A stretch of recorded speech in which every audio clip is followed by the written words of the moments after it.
ഫിലിമി പ്ലസിലേക്ക് എല്ലാവർക്കും സ്വാഗതം. മോഹൻലാലിന് വേണ്ടി ചെകുത്താനെ ജയിലിലടച്ച അമ്മയുടെ ജനറൽ സെക്രട്ടറി സിദ്ദിഖ് പുലിവാല് പിടിച്ചോ? ഇങ്ങനെ ചോദിക്കുന്ന കുറച്ച് പേരുണ്ട്. ഞാനല്ല കേട്ടോ, അതാദ്യമേ പറയാം. കാരണം താരസംഘടനയിൽ തന്നെ ഇരുപക്ഷമുണ്ട്. ഇപ്പോൾ ഒന്നാലോചിക്കണം. ആ പക്ഷത്തിൽപ്പെട്ടവരാണ് ഇങ്ങനെ ചോദിക്കുന്നത്. അവർ കുറച്ചും കൂടി വ്യക്തമായിട്ട് പറഞ്ഞു. എന്തായാലും ജനറൽ സെക്രട്ടറി സ്ഥാനത്തിരുന്നു കൊണ്ട് മോഹൻലാലിന് വേണ്ടി മാത്രം സപ്പോർട്ട് ചെയ്തത് ശരിയായില്ല എന്നാണ് പറയുന്നത്. ശരിയായില്ല എന്ന് പറയുമ്പോൾ എന്താണ് ശരികേട് കാണിച്ചത് ചോദിക്കണ്ടേ? ശരികേട് കാണിച്ചത് വേറൊന്നുമല്ല.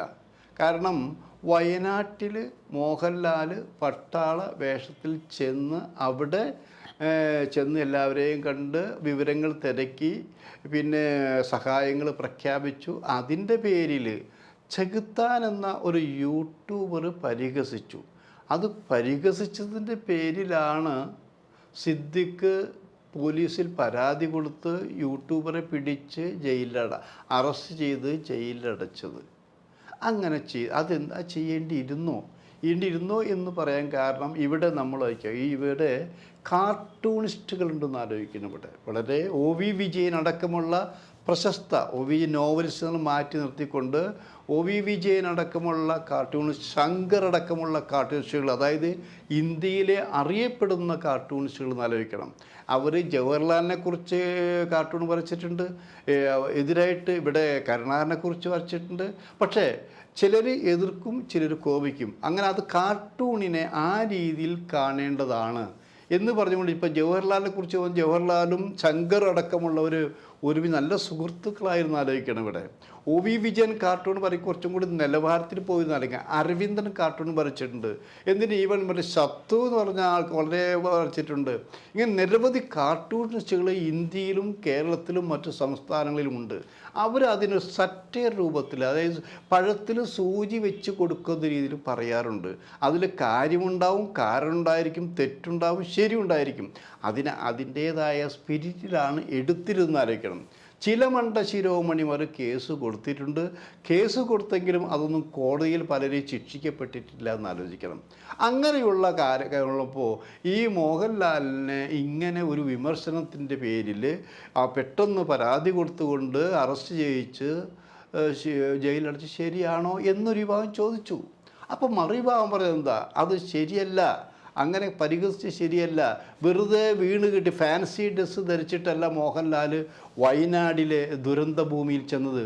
അതൊരു ഫാൻസി ഡ്രസ്സല്ല, എല്ലാവർക്കും കിട്ടുന്നത് അല്ല എന്നാലോചിക്കണം. ലെഫ്റ്റനന്റ് കേണൽ പദവി കിട്ടിയിട്ടുള്ളതെന്ന് ആലോചിക്കണം. അങ്ങനെയുള്ള മോഹൻലാൽ തൻ്റെ യൂണിറ്റിനോടൊപ്പമാണ് വേഷം ധരിച്ചുകൊണ്ട് അവിടെ ചെന്ന് ദുരന്ത ഭൂമിയിൽ ചെന്ന് ആലോചിക്കണം. വെറുതെ ചെന്ന് കാപ്പി കുടിച്ചുകൊണ്ട് തട്ടി ഓഫർ ചെയ്ത് പറഞ്ഞതല്ല. 25 ലക്ഷം രൂപ തൻ്റെ വ്യക്തിപരമായി കൊടുക്കുകയും 3 കോടി രൂപ തൻ്റെ കയ്യിലുള്ള സംഘടനയുടെ വിശ്വാസി കൊടുക്കുകയും ചെയ്തു. അങ്ങനെ ഇത് ഫസ്റ്റ് ഗഡുവ്. ഇങ്ങനെ നിരവധി സഹായങ്ങൾ പ്രഖ്യാപിച്ചുകൊണ്ടും അവരോടൊപ്പം പ്രവർത്തിച്ചുകൊണ്ടുമാണ് മോഹൻലാൽ. അങ്ങനെയുള്ള മോഹൻലാലിനെ പരിഹസിച്ചതിനാണ് ചോദ്യം ചെയ്തത്. അത് ചോദ്യം ചെയ്ത് തങ്ങളുടെ താരസംഘടന പ്രസിഡന്റ് കൂടിയാണ് മോഹൻലാൽ എന്നാലോചിക്കണം. ആ മോഹൻലാലിന് വേണ്ടി വാദിക്കാൻ ഞങ്ങളല്ലെങ്കിൽ പിന്നെ ആര് എന്നാണ് സിദ്ദിഖിൻ്റെ ഭാഗത്ത് നിന്നുള്ള ചോദിച്ചത്. അതിനെതിരില്ല, സിദ്ദിഖ് തെറ്റാണെന്നും പറയുന്നില്ല. പക്ഷേ സിദ്ദിഖ് ഇങ്ങനെ ചെയ്യുമ്പോൾ ഒരു കുറച്ചും കൂടി പുറകിലോട്ട് പോകുക എന്നാലോചിക്കണം. ഇവർ സൈബർ ആക്രമണം, മമ്മൂട്ടിക്ക് നേരെ കടുത്ത രീതിയിൽ സൈബർ ആക്രമണം ഉണ്ടായപ്പോൾ ഈ അമ്മ ഒരു പ്രതിഷേധ വാക്ക് പോലും പറഞ്ഞിട്ടില്ല എന്നായിരിക്കും. അത് എന്ന് തുടങ്ങിയതാണ് എന്ന് ചോദിച്ചവരുണ്ട്. പുഴു എന്ന സിനിമ, അതായത് മമ്മൂട്ടി അഭിനയിച്ച പുഴു എന്ന സിനിമ മുതലാണ് മമ്മൂട്ടിക്ക് ക്രൂരമായ സൈബർ ആക്രമണം വന്നു എന്നാലോചിക്കണം. ആ സൈബർ ആക്രമണത്തിൻ്റെ വിശദാംശങ്ങളിലേക്കൊന്നും ഞാൻ പോകുന്നില്ല. അറിയാഞ്ഞിട്ടൊന്നുമില്ല, പറയാൻ ധൈര്യമില്ലാഞ്ഞൊന്നുമില്ല. അതിൻ്റെ രീതി വേറെയായിരുന്നു. ആ സൈബർ ആക്രമണത്തിൻ്റെ പുറകിൽ പറഞ്ഞു കേട്ട പേരിൽ സംഘപരിവാറായിരുന്നു, BJPയുടെ ചില ആൾക്കാരായിരുന്നു. ഇങ്ങനെയൊക്കെയാണ് അന്ന് പറഞ്ഞു കേട്ടത്. അതിൻ്റെ പേരിൽ പിന്നീട് എന്താ സംഭവിച്ചത്? പിന്നീട് മമ്മൂട്ടിയുടെ ഇറങ്ങുന്ന ചില സിനിമകൾക്ക് നേരെ ക്രൂരമായ ആക്രമണം ഉണ്ടാകുമെന്ന് തന്നെയാണ് വന്നിരുന്നത്.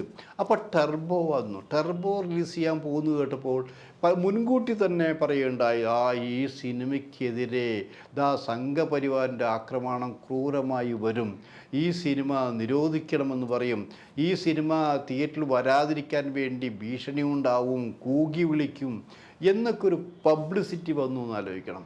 ഈ പബ്ലിസിറ്റി വന്നപ്പോൾ തന്നെ എനിക്ക് പരിചയമുള്ള സംഘപരിവാറിൻ്റെ ചില നേതാക്കന്മാരായി ഞാൻ സംസാരിച്ചു, BJPയിലെ ചില നേതാക്കന്മാരെ സംസാരിച്ചു.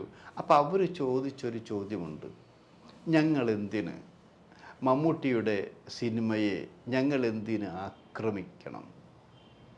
അപ്പോൾ ആക്രമിക്കണം എന്ന് ചോദിച്ചാൽ അതിന് പ്രത്യേകിച്ച് കാരണങ്ങൾ വേണോ? മമ്മൂട്ടിയുടെ ജാതി പറയുകയല്ല, മമ്മൂട്ടിയെ നിങ്ങൾ കുറേ കാലമായി ടാർഗറ്റ് ചെയ്തിരിക്കുകയല്ലേ, അങ്ങനൊരു പ്രചരണമുണ്ടല്ലോ. അപ്പോൾ അവർ ചോദിച്ചു, എന്തിന് ഞങ്ങൾ എന്തിനാണ്? എന്തിനും ഒരു കാരണമുണ്ട്.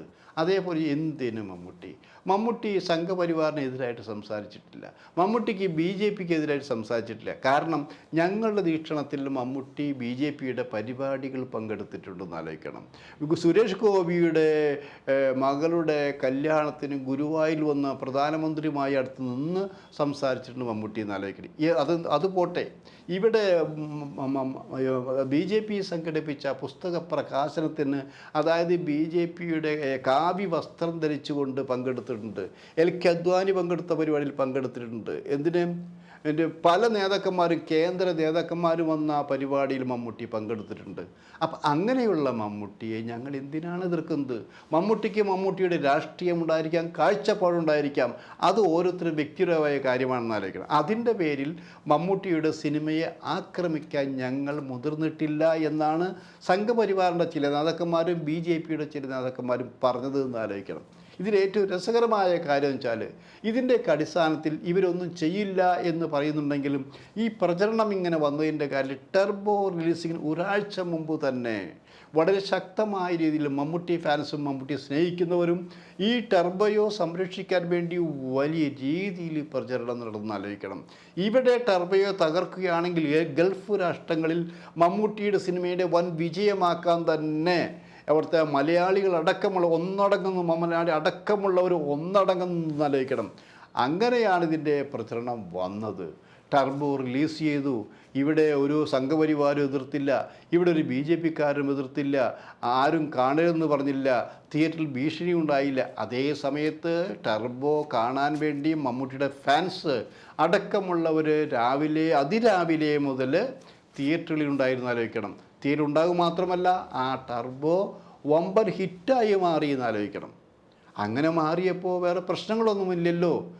ഒന്ന് ചോദിച്ചപ്പോൾ എന്താ പറഞ്ഞത്? അപ്പോഴും ഈ അമ്മയുടെ സെക്രട്ടറിയെ താങ്ങുന്ന രീതി തന്നെ പറഞ്ഞത്, ഈ മോഹൻലാലിനെതിരെ വന്ന് ചെകുത്താൻ എന്നുള്ള വ്യക്തിയാണ്, യൂട്യൂബറാണെന്ന് ആലോചിക്കണം.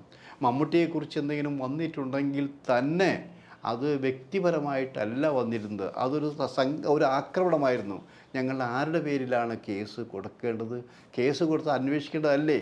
അല്ലാതെ മമ്മൂട്ടിയും മോഹൻലാലും ഈ ഓരോരുത്തരും ഞങ്ങൾക്ക് വിലപ്പെട്ടവരാണ്, ഇത് ഞങ്ങൾക്കിടയിൽ കുത്തിത്തിരിപ്പുണ്ടാക്കാൻ ആര് ശ്രമിച്ചാലും നടക്കില്ല എന്നാണ് സിദ്ദിഖിനെ അനുകൂലിക്കുന്നവർ പറഞ്ഞത്.